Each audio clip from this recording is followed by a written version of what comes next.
Hey guys, welcome back. This is Confusing Bits. I'm Corey, and today we're going to be talking about The Productivity Project by Chris Bailey, accomplishing more by managing your time, attention, and energy. So, yes, another productivity book because I have a problem.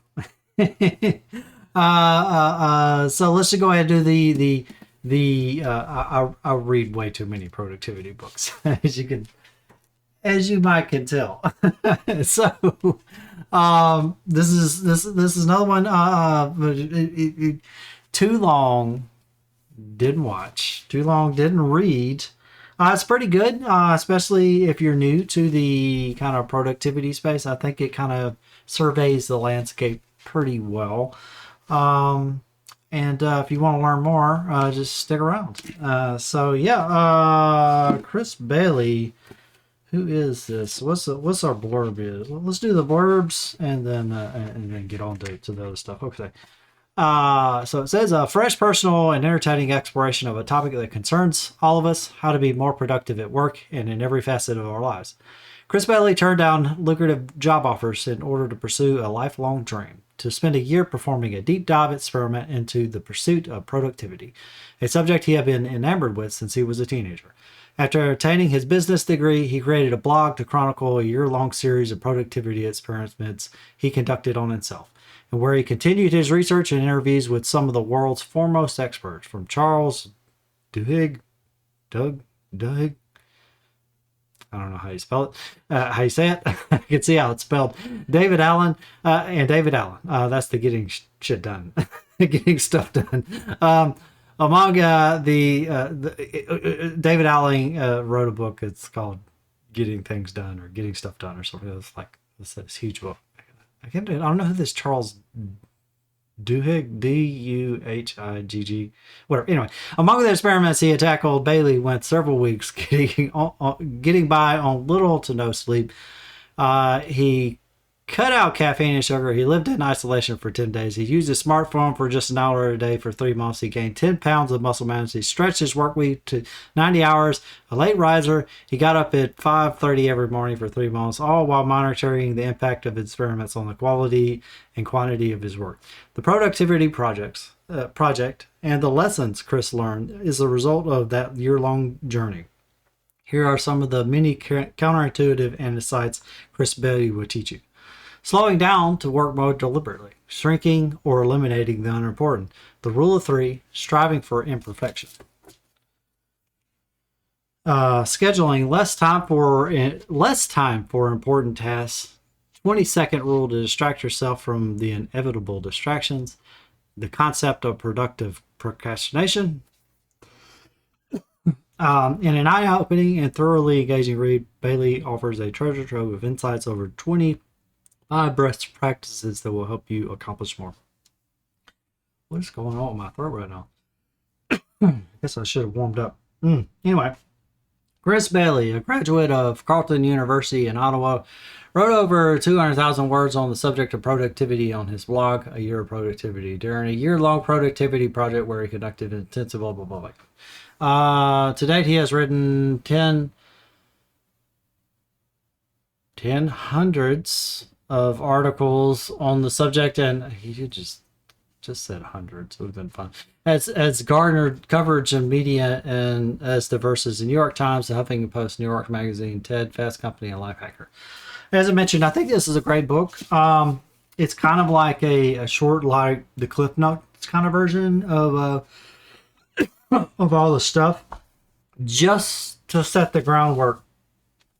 Having read all of these, there's several key books that I think most people should read. You should always read Atomic Habits, because this like sets the foundation and everything, because you need to figure out, how you're going to do things consistently, and that's building habits. The other one would be maybe kind of losing my thought here. Make It Stick. If you're like a student or something like that, it's talking about learning and stuff like that. If you're trying to do some business stuff, The Millionaire Fast Lane, it's a clickbait title, but it's a really great motivational book. If you're wanting, this is kind of self-help kind of thing, but if you're wanting a very simple system of personal financial management, The Simple Path of Wealth is a great one. And then personal relationships and stuff. The how to win friends and influence people. Yeah, I know some of the names for these things. Just like this is a really old book, so this is like the style of like the 1960s or 40s or something. I don't know when this book come out, but it's very much a click. We would call that a clickbaity title. Well, it's actually a really good book. But anyway, but yeah, the productivity projects, it's a really good kind of introduction to the topic. It talks about prioritization. It talks about personal wellness and stuff, the impact that making sure you get good sleep, making sure you're exercising and stuff, because those are non-trivial things. As much as we want to have this life hack and stuff. Actually, just eating a decent diet, getting at least 8 hours of sleep, and exercising multiple times a week is like 90% of it, right? Really. Of the things that you could do like on a physical health kind of level, or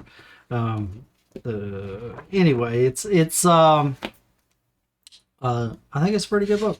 Let's do the chapter outline, and I'll kind of talk about some of the things that I think about whenever we go through it. So part one is laying the groundwork. He's talking about where to start. So I think that's I always want to start with the end in mind. So why do you want to be more productive is the question there. And another thing, the book goes through, I think, like kind of like a priority list. It starts with like the most important stuff, kind of, as far as like the productivity stuff. Starts with the most important stuff, and just kind of as you go through the book, it's less and less important. It kind of seemed that way. We're going to find out as I reread this. Remember, part of the reason why I do this book reviews is for me to refresh myself based off of stuff like Make It Stick, is bringing up recall. So we will be doing a live recall of what I remember from this book. So not all tasks are created equal. So this is all about the fact that, well, there are things that you should be doing and things that you can probably put off. So that's where like the Eisenhower matrix thing comes into it. There's urgent things and there's non-urgent things, and there's stuff that you have to do versus stuff that other people can do for you. So that's how you like prioritize things to do it now, or you do it later, you schedule it for later, or you delegate it, or you completely ignore it. That's the four options that you got. It's called the Eisenhower matrix. And then there's 3 daily tasks, which is I kind of do. I don't do it like deliberately, mostly because my work is I'm usually have like the next thing is all that I have to pay attention to is what is the next most important thing that I got to do, and that's usually pretty obvious from my work perspective what I need to do. So, but he talked about 3 daily tasks, which is a good thing. You start the day knowing what are the 3 things that I really want to get done, that I really want to get done today. This is if I finish these days and I have these 3 things done, I will, it will have been a successful day.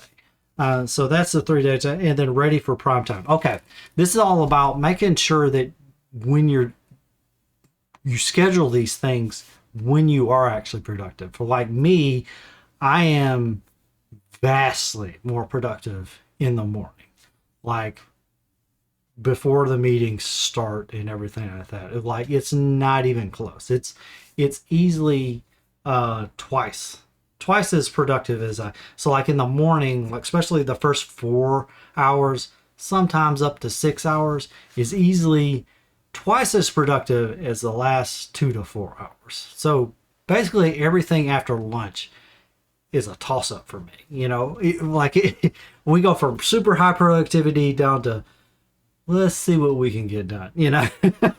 So I always make sure I'm doing the most important thing that I need to do in those first 4 hours, and I try to make sure that no one schedules me to be interrupted during those times. So like I've gotten to where I've like put on my calendar do not disturb. So like project managers or somebody else is trying to schedule me for something, they can see, oh, he's actually coding right now. And it literally says coding, do not disturb. So they know that if they put something there, that they're interrupting me. So at the very least, adding a little bit more thought behind, because people are always putting stuff in my calendar. So you know how it is. The people schedule, they invite you to things, and they see your conflicts and or whatever. But if you have like the conflict on your calendar, this is my do not disturb time. This is my deep work time, like as an actual event on the calendar. At least for me, I think that gives people a little bit more pause to schedule time during time. And of course, I do include breaks, so they have like 15 minutes, a couple of 15-minute blocks in there that they can slide into if they really need it to. But that's been my strategy, is making sure to preserve that morning hours, at least for me, as much as possible. So that's chapter 4. In part 2, wasting time, cozying up to daily task. I think this is all about the kind of like the 2-minute rule, the 5-minute rule kind of thing, where you just sometimes things you don't really want to do, so you could just get started, and half the time you can just get going. I'm not really sure. Meet yourself from the future. I don't remember what that one was. I'm guessing that's probably something about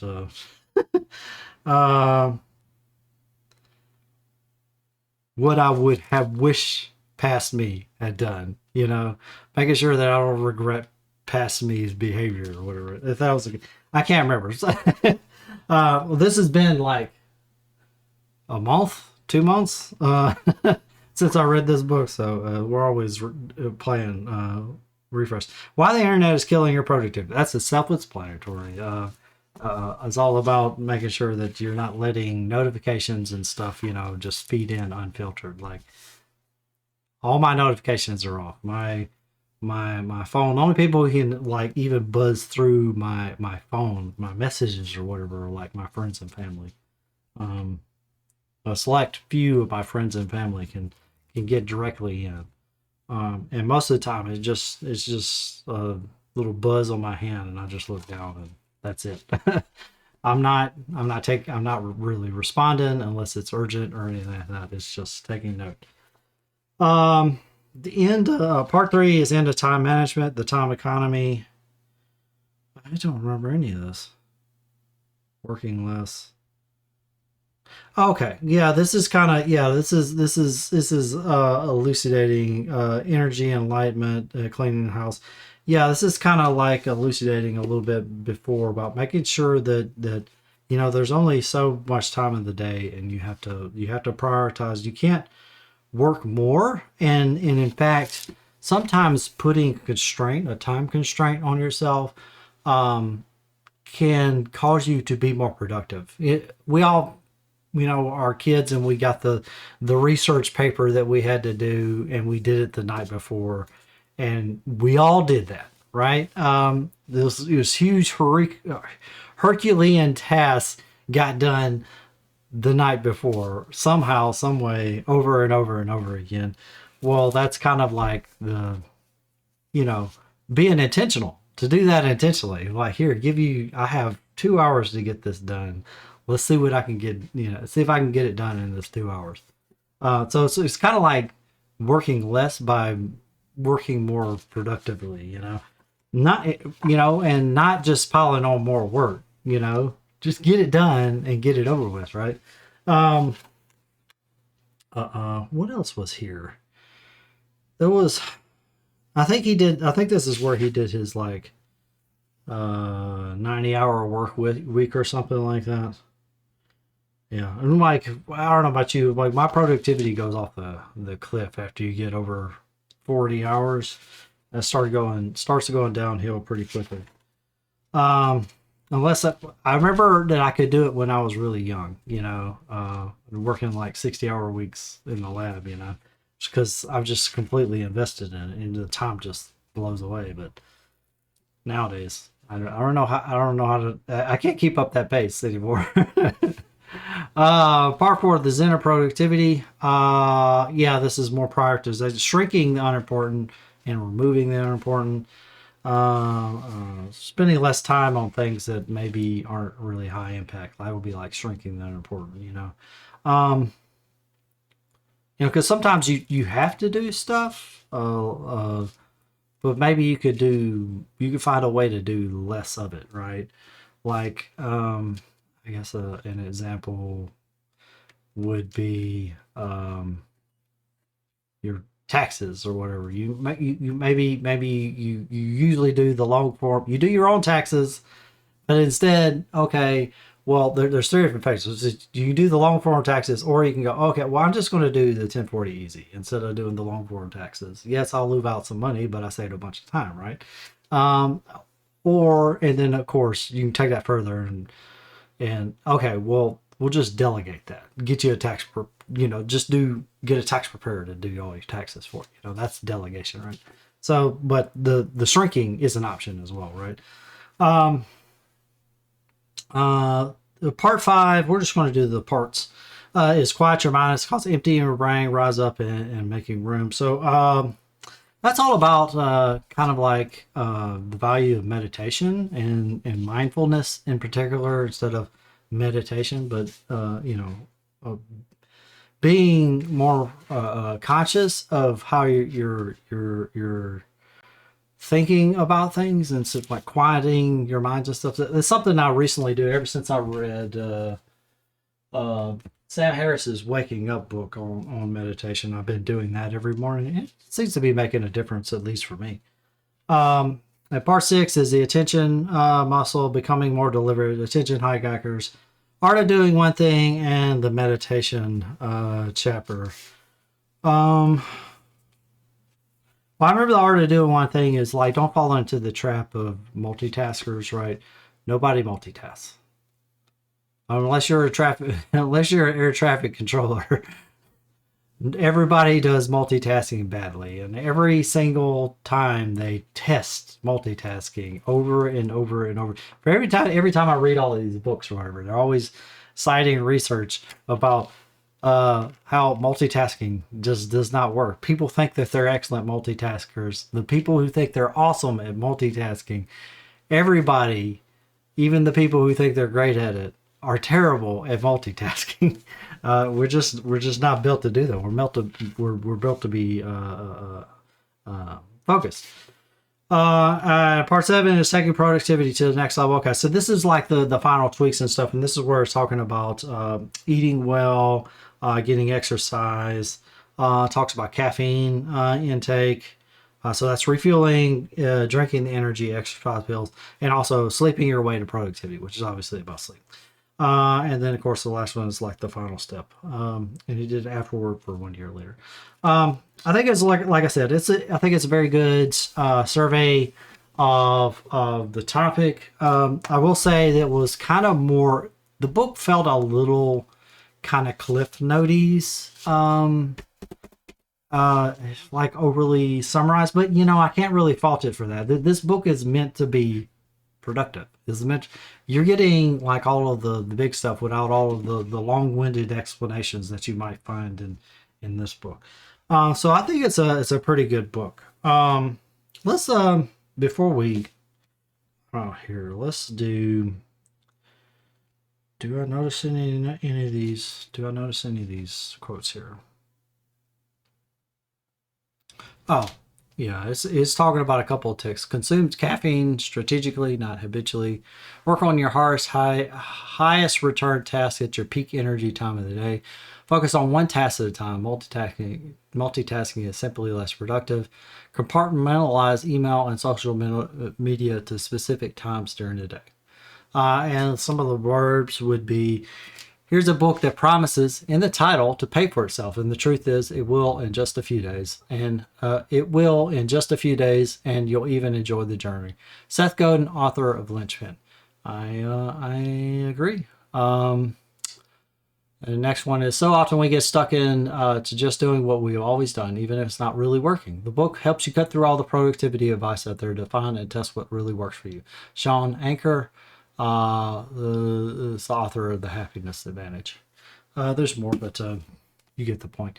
It is a good book. You know, I thought sometimes I'll pick up the book and I'll have like a gut reaction. I'm like, I thought I was going to start crapping on this book, but the more I started looking, I was like, no, it's actually pretty good.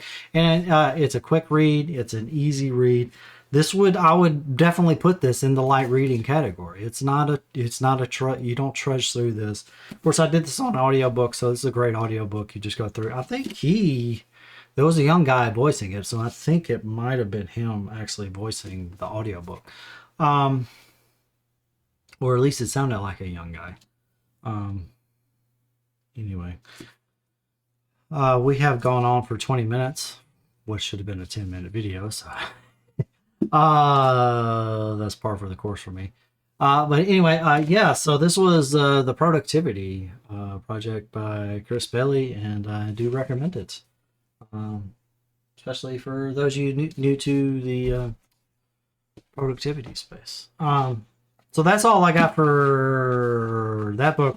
Coming up next week, we have The House on the Cerulean Sea by G.L. Clune. First time reading this author, so it should be interesting. I should note about timing right now, because I do these in batches. That's why you see me wearing like the same thing like for multiple videos. Today, my last video came out of this batch. So this will be like literally next Sunday. So this is like a week from now, you'll be seeing this video.